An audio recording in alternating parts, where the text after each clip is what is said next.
Hey, what's up guys, I'm Mark Yoon, and today I bring another hopefully exciting video. So what I got for you today is my actual full review of Demon Slayer Hinokami Chronicles. Now there's going to be a lot to cover in this, but I'm going to try to keep it as short as I possibly can with going over the good, the bad, where I think they need improvement, and the future of the game and possibly the franchise. So with this being said, we're going to jump right into it.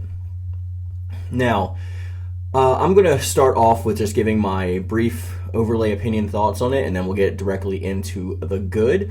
This game is worth keeping an eye on or purchasing it. I pre-ordered the digital deluxe edition, so that gave me access to the PlayStation 4 version and the PlayStation 5 version. Currently finished my story playthrough on the PlayStation 5 version as of the making of this video, and messed around in versus a bit.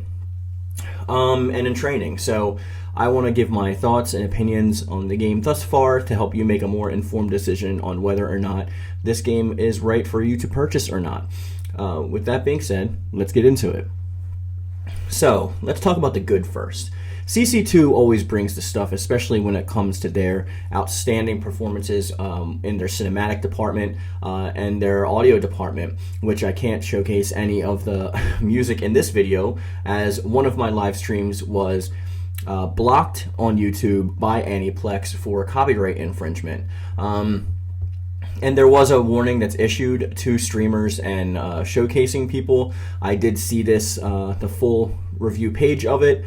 But in my opinion, it's a little ridiculous because they're basically telling you to turn off the music if you're streaming this game. So as somebody who loves CC2 games, especially the Naruto Ultimate Storm series, when you're playing those games, the vast majority of your emotion comes from the soundtrack, and that's what leads and guides you to what you're supposed to feel. So I definitely wasn't going to cut myself or my viewers off from that pivotal emotional standpoint. So I said screw it, and I streamed it anyway. So it's my fault that the video got blocked, but the 6-hour video is still up currently. Whether that changes in the future or not is left to be seen, but I'm guessing it's going to get taken down pretty shortly. So with that being said, I wanted to go over more of the things outside of the audio soundtrack, because the voice acting sounds great. I preferred to, as requests from my watchers, to put the soundtrack in Japanese. That is how I watched the series, so for me it was more familiar to hear the Japanese voice actors than a brand new experience of listening to the English VAs.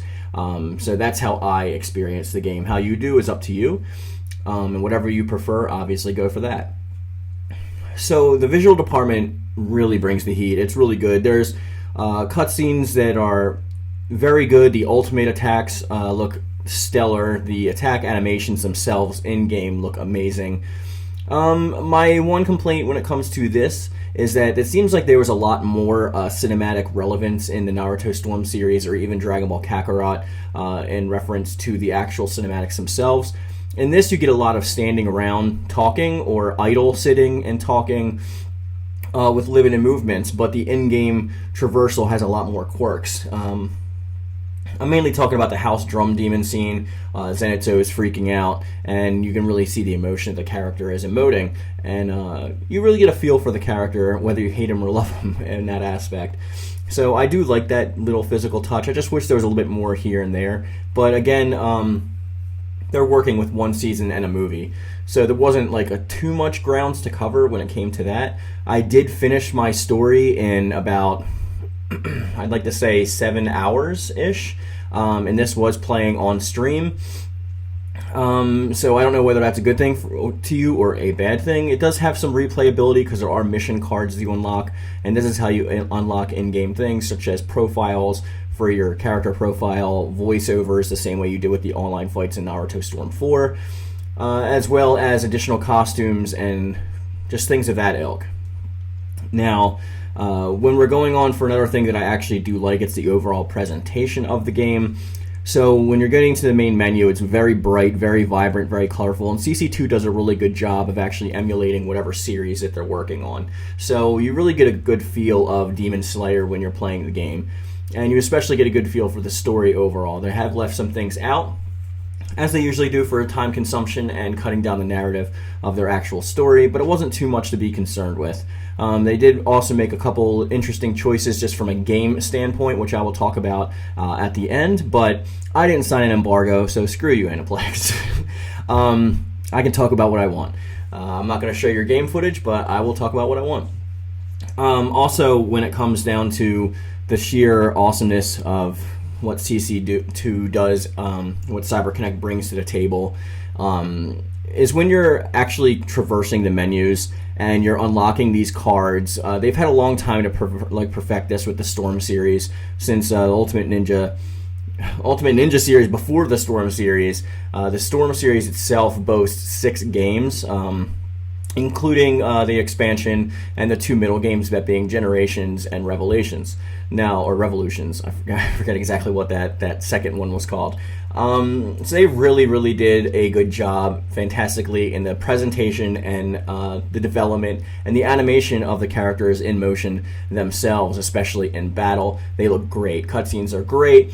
When they're doing their breathing techniques, it's great. Those that use fire or water, the elements look great. It's not too busy on stream. I didn't experience too many dropped frames, but I have heard issues on the PlayStation 4, but there is supposed to be a day 1 patch coming tomorrow, because this is the 14th, and the 15th is when the game officially launches. With the digital deluxe edition, we were granted 2 days of early access to the game, which is how I'm ready to do this. So hopefully this review goes up tonight so that you guys can make a more informed decision on your purchase tomorrow, or make plans to do so. Now, I do have a lot of concerns, so I wanted to get some of the good things out of the way. It seems like with this game in particular, I can't talk about something good without addressing something negative, so we'll go on a case-by-case basis. The first thing I want to notice is the fighting system does seem a little less involved. Like, there's depth to it, but you have to discover that depth for yourself. It's not on the surface. There's certain things like rescue, like your teammate in 2v2 mode rescuing you and causing 2 bars of your gauge to go away. You can hold down the L1 button, and that actually allows you to switch to the playable character as opposed to just using them as support, because tapping it just uses their support. And there's things that I like about that. Now, there isn't too much customization when it comes to that. You just select your character, you select your team, your outfit, and your stage, and you're good to go. In Naruto Storm 4, which you'll hear a lot of comparisons to that, because that was CZ2's prior experience with a anime arena fighter game, so I'm going to be using that a lot for a baseline reference. Even though it was the 4th game in that series, they still learned a lot over the course of making those Naruto games. They had a lot more depth to them, such as when you choose your character, or choose their assist, or choose their support, you can customize which moves they use. Like, what moves is your support going to come out with? Are they going to use wood style? Are they going to use Rasen Shuriken? Or, you had a choice. In this, it's just set to what it is. The characters go out, they do their move, and that's it. So it seems a lot more basic of a substance level, on top of like comparing it to Naruto. Another thing that I wanted to mention is the character roster. Now, this is the biggest problem that I have with the game. I had early access, and the digital deluxe edition also gave you early access to the 6 additional characters that they tell you that they have. Now, the 6 additional characters are really just reskins of current characters that are already in the game with a different ultimate move. That sounds cool, but ultimate moves are nowhere near as easy to pull off as they are in Storm 4 or other similar games. It is not like an R1 tap, like in Soul Calibur, or an R2 tap, whatever you have the button mapped to. It is not like charging up your chakra and unleashing it once you have enough levels. There is levels to unleashing your potential with that. So you go into a burst mode when you gain 1 bar on the bottom, and I'll show you. Now, when you have a second bar, that goes into like your breathing burst mode. It's like a super burst. And from there, if you have 3 energy, you can perform an ultimate technique. Now, the amount of ultimates I was able to pull off in story mode was probably throughout the entire gameplay that I was doing it. Maybe I pulled it off like 6 times or something like that. once per hour, I guess, you would estimate that out to. I mean, I tried my hardest not to rely on that, but it was a pain to build up that meter and to use it efficiently. Especially with a lot of the bosses, they negate your burst by doing this pushback that they all seem to have, where if you're in the middle of a combo, they will initiate a pushback just to get you away from them, and your meter drains pretty fast, and the Chakra Dash, or just regular dash, does not actually close in enough distance or space and time you need to do that. So in order to do a dash, you have to be standing stationary and then hit the circle button. You can't be tilting the analog or using the analog to go in any direction. You just hit circle and you dash towards them. This is a lot less intuitive than Storm 4's Chakra Dash, in which you hit triangle and then you hit circle for dashing, but you can control the direction and momentum and movement of which the character is going by using the stick, because your hand's going to be on the stick when you're fighting, or the D-pad. So a lot of that comes into play there.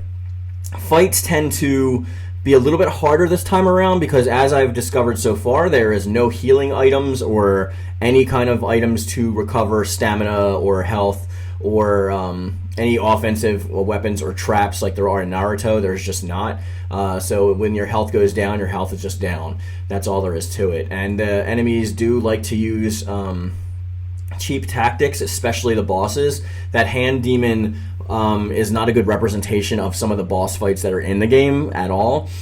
Some of the boss fights have area effect attacks that are unblockable, that can take up almost the entirety of the stage. We're talking 70 to 80%, especially the later bosses, and they tend to spam super moves consistently and constantly. They, of course, don't have to worry about meter, so you're constantly dodging and trying to use your tilt evasion and your just your regular dash and evasion to get out of the way, but only to get knocked back by a knockback and have to start all over again, which feels like you're playing a game of cat and mouse. Now, this can add to the difficulty level, and it can be more enjoyable depending on your play style, but for me personally, I found it more annoying than anything, that I was constantly trying to catch up to my opponent as opposed to coming up with cool combos and systems like that. Now, that's to say that combos aren't too much of a big thing anyway, because you have your basic combo string, which is your square, square, square, square, and then which you can lead into a super attack. So it would be like R1 and then like R1 tilted up, and then like so basically his like Tanjiro, for example, has this like water wheel. He's got like a water whirlpool, and then like you have a strong attack, which is like R1 and tilt.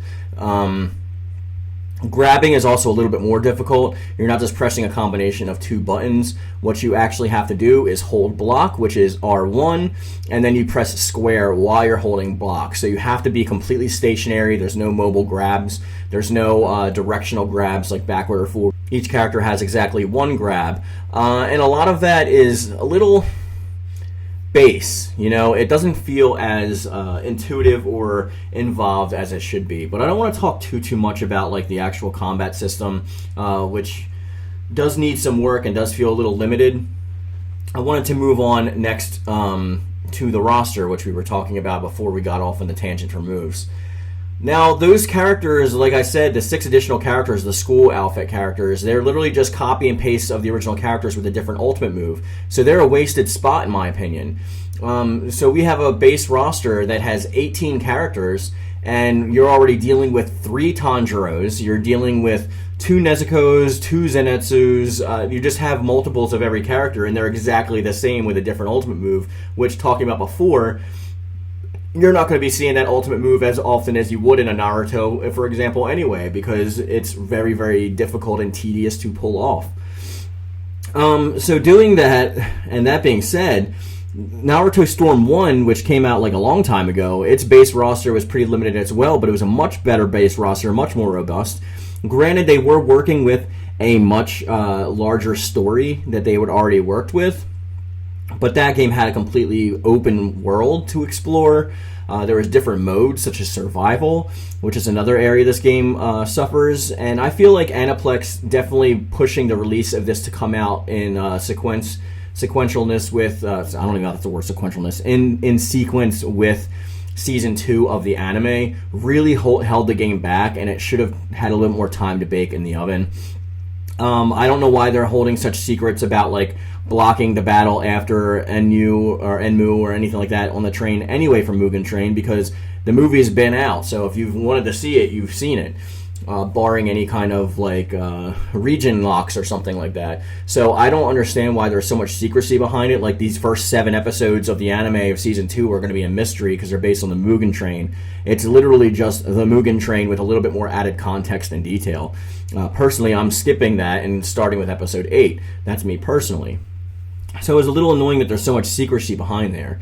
And also, not letting us use the soundtrack. Like, what are you doing, dude? We're not like this is not like a SoundCloud like artist. We're not like playing Cardi B or like Pink Floyd or any licensed music. We're talking about like orchestrated, regular in-game video game CC2 type music. You know, you get the classic Asian instrumental music with some pretty hype fight music, but it's not like meant to take away sales. They weren't, as far as I'm concerned, they're not even offering a soundtrack with the game or anything to that effect. So why would you be worried about that in the first place? It just seems like really anti-consumer and really anti-streamer, which are the people who are going to help propagate your games the most, since you've spent very little money on marketing, right? So it's almost like it's just like defacing yourself. But the roster should definitely be more robust. Those 6 characters that were bonus characters could have literally just been relegated to costumes and allow us to change to their new ultimate, like you can in Naruto Storm 4 already. But of course, then the base roster would look horrible with just like 12 characters, which would be ridiculous for like a game in 2021.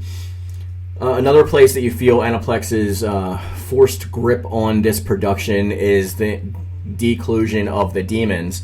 Now, Asuka and the DLC is going to be free, but a lot of people keep pushing that around, as well as myself, is propagating that as being very good for consumers. But these characters definitely should have been baked into the game to begin with, and we can tell that they were cut short too early, and now they're giving us back to them. This is also in reference because it is the middle of October, and they said that the first DLC pack will be out at the end of October or early November, and that is for Akaza and for Rui.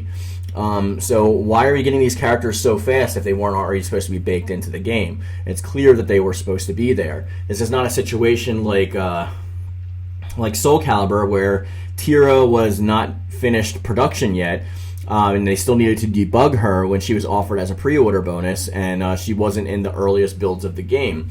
A lot of people were upset with that and called it a money grab, but in actuality the character wasn't finished. In this actuality, it seems like the characters are almost done if they're coming out 2 weeks after the game's release.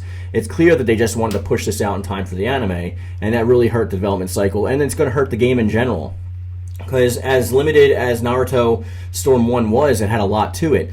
Let's talk about something else. The modes in this game. You are getting baked into your $60 or $65 game, especially if you're buying on PlayStation 5. You are getting locked into story mode, versus mode, and training mode. That's it. That's all you get. There's no additional modes. There's no survival mode. There's no,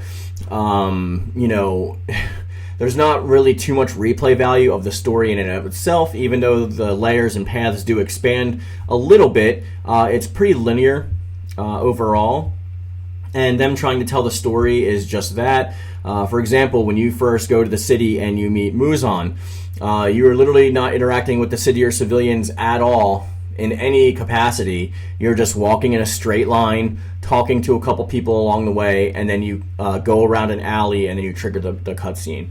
A lot of these levels are wasted. Just like at the Butterfly House, when they're doing their training, you get 2 mini games, which I hated, by the way. I thought I was going to enjoy these mini games, but they're both the exact same mini games, so you can't even say mini games.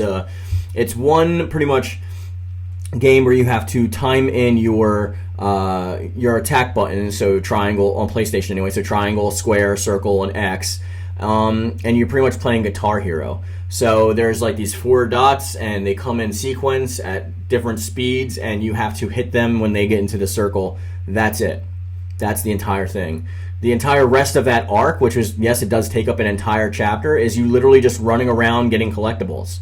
You're just picking stuff up off the ground and talking to characters in pre-rendered cutscenes. Now, you may have noticed there's blue exclamation points and think, oh, these are mini missions.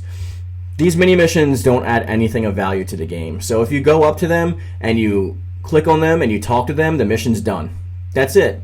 You don't have to go anywhere else and do something. There's no bring me back this flower, or can you find my kitten, or anything of that nature, which would be annoying, but at least it would add to the gameplay and extend the time of the story mode. You just talk and you're done. You get a check mark and that's it. It's really it.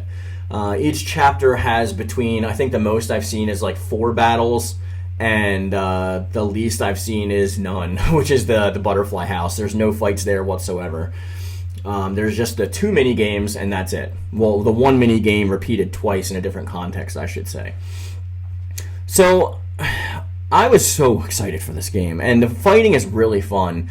And like, if there's more characters, like when all the demons come out after Season 3 of the DLC, or Pack 3, I should say, I'm gonna be really excited to throw down with friends. I just really wish that they would add more of a robust fighting system when it comes to this, because it looks beautiful, but I still think I prefer Storm 4 over this game, even though I love Demon Slayer and the lore. The lack of the demons at launch, the lack of characters, the adding the 6 characters and calling them bonus characters, the lack of too many alternate costumes like Naruto games already have. I think you get like 1 extra costume and you have to unlock them on the cards. The cards is you just complete missions, like get an S rank in this and you get the card and it unlocks that corresponding reward. Or voice line or character profile art. There's nothing beyond that. And there's no changing your frame or anything like that on your profile either. It's just your character picture, your profile picture, and then your quoted voice text. Now, you can choose between 10 that actually play randomly, so it'll pop up a different picture if you chose all 10. Mine are all Nezuko and I think 1 of the Spider-Mom, but so that's mine, and that's kind of cool. But at least they're not ranked. I don't know if you remember in Naruto, I hated how the pictures were ranked. So you want to show off your one with the most stars or the rarest one, right? Not the coolest one to you or the one that you think promotes you the most or represents you the most. It's literally just like what you thought was the rarest that you got. Kind of a showing off thing. But there's not, unfortunately, much else to talk about this with no modes. Like, there's a training mode, which you have a completion percentage for each character. You choose that character, prompts appear on screen, you perform said prompts, and then that's it. I didn't even know that there was cover saving. I didn't even know that there was support protection until later on in the game when I accidentally did it. And a lot of these things you figure out through trial and error, which is not uncommon this day and age, and at least they don't hold your hand when it comes to that, but I wish there was more there. For asking the price point that you're asking us to pay for this, and you're giving us very basic of a product, I can't help but say I'm a little disappointed. It works when it works, but there's a lot of things it needs improvement on. I'm going to unfortunately say that out of 10, I'm going to give this game a 6.5 out of 10. If I'm going to go as high as I can, I would say maybe 7. Hopefully, they're not leaning on making a sequel as an excuse. The story is short. The character roster is limited. The mini games that they were showing off are nowhere near as expansive as you would expect them to be. The character battling itself, the system is not that expansive. And yeah, I really don't know what else to say. They could have done so much more, like on the train, in the Mugen train, when you're fighting on top of the train, as they said you were going to do. That's only for the Enmu fight. You don't fight any demons throughout that whole thing. I thought you were going to like run through the train and it's going to be like warping into mini arenas because like Enmu is like merged with the train and he's warping the arenas and manipulating them. And then you have a quick battle with a demon, like a lesser demon, just to get down towards the train. There's none of that. You're just running straight, watching cutscenes, and then you battle the boss. And the boss battles do seem a lot more difficult this time around, but that's only because we have limited defensive capabilities as compared to Naruto, and we also have limited offensive capabilities as compared to Naruto. We have no items. We have nothing of the sort when it comes to that. And a lot of those later fights, you don't even have more than one character. You're in your fixed character, so you're either using Tanjiro or Rengoku, obviously, for the Akaza fight. They throw in a little battle at the end where you fight like Rengoku for some reason, and then they don't go too much into Rengoku's like backstory or whatever, which is fine. But I don't know. I don't know where else to go from here. I'm going to give the game a 7 out of 10. I think you should play it, but it needs a lot of improvement. I think it's really cool, especially if you're a Demon Slayer fan. If you're not a Demon Slayer fan, I would bump that grade down to maybe a 6. And play it, but play Naruto. That's like really all I can say. Like, I like the game. I'll definitely look forward to more DLC and a sequel. I can't wait for all those the demons to be playable, and then I think we're going to get a much different game. And once all the DLC is out, I will make an extended review, a newer review that actually goes into all that stuff. But for now, we're going to leave it at this, guys. I hope you enjoyed the video. Please subscribe if you want to see more content like this. Also, that we have our live stream coming up this Saturday at 1 p.m. Eastern Daylight Time, so make sure you're there for that. There will be a members play session after, like usual. So if you want to become a member, you can easily click that join button. I have tiers as low as 99 cents a month. And that really helps to support the channel a lot. It really does. With that being said, we're going to bring this video to a close. And like I always said, guys, I love it. Thank you. And thank you.